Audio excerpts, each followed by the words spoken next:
শিক্ষার্থী বন্ধুরা, আসসালামু আলাইকুম। ভালো আছো তোমরা? আমরা গত ক্লাসে indefinite, past indefinite, future indefinite এই তিনটে বয়স একাকার করে, তিনটে টেন্সের বয়স একাকার করে আমরা বয়স করতে পারছি। আজ দেখাবো তোমাদের present indefinite, present continuous, past continuous, future continuous. আমি এখানে একটা ঘটনা দেখছি দেখছো যে সাবজেক্ট প্লাস এম অথবা ইজ অথবা আর মূল ভার্ব কাহিনী প্লাস সাবজেক্ট।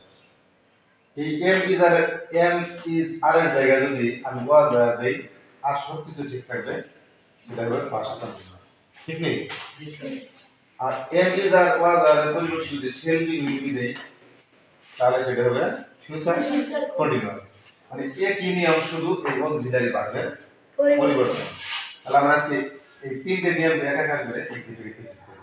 আমরা একটি থেকে পেসিভের সাধারণ নিয়মটা বা গঠনটা সবাই জেনেছি যে অবজেক্টিভ সাবজেক্ট হবে, এটা সকল ক্ষেত্রে সব টেন্সের বেলায় am being is being are being, am being is being are being যখন আমি ব্যবহার করব তখন হবে সেটা present continuous tense.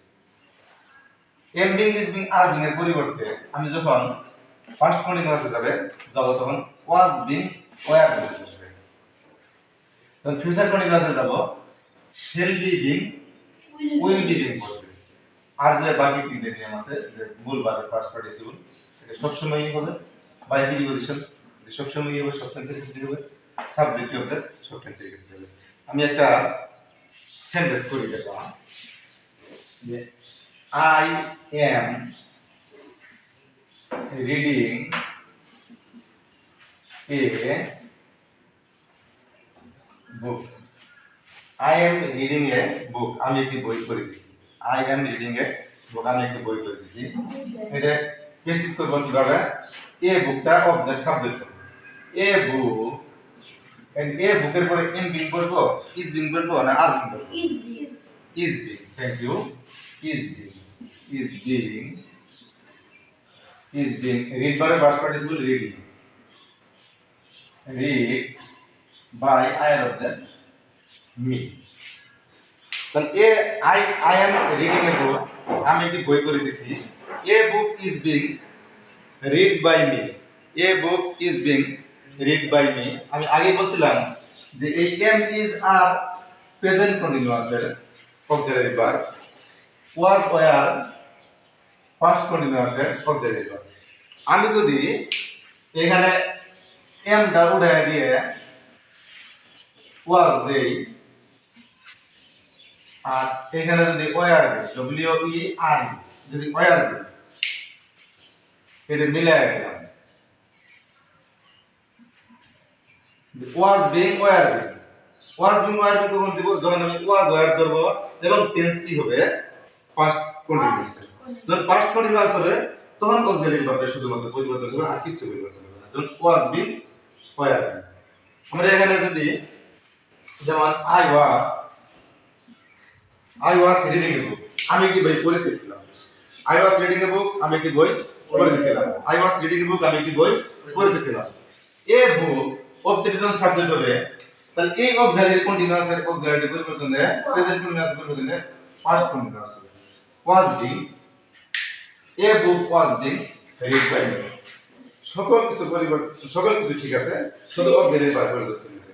And continuous টেন্সের তিনটে continuous, present continuous, past continuous, future continuous একই নিয়মে করব, শুধু উল্টাপাল্টা করে অক্সিলারি ভার্ব ব্যবহারটা আমরা শিখে নিই।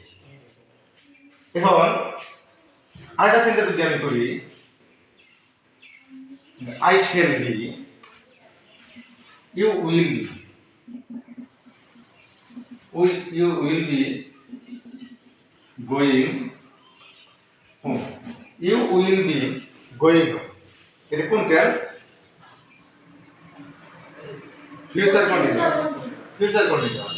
তাহলে আমি এই একটি কিভাবে করব? হোম অবজেক্ট সাবজেক্ট বানালাম, হোমের পরে উইল বি বিং করব না শেল বি বিং করব? উইল বি বিং করব। Will be, whom will be being,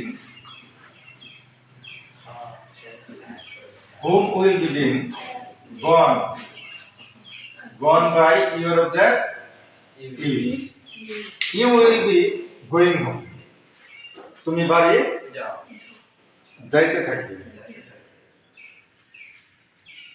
তাহলে whom will be being gone by you তাহলে will be হলো ফিউচার কন্টিনিউয়াস তাহলে will be তাহলে তার সঙ্গে একটা being যুক্ত হবে will be being will be তাহলে একটা দিয়ে তিনটা পারবা না তাহলে আমরা আজ এগুলো শেষ করি আগামীকাল তোমাদের যেটা সহজ মনে হয় এরকম 20টা ভাব শিখে আসবা কারণ ভাব না জানলে তুমি ভয়েস পারবে না একটা ভাব পারো একটা ভয়েস দিতে পারবে আশা করি বুঝতে পারছো থ্যাংক ইউ ভালো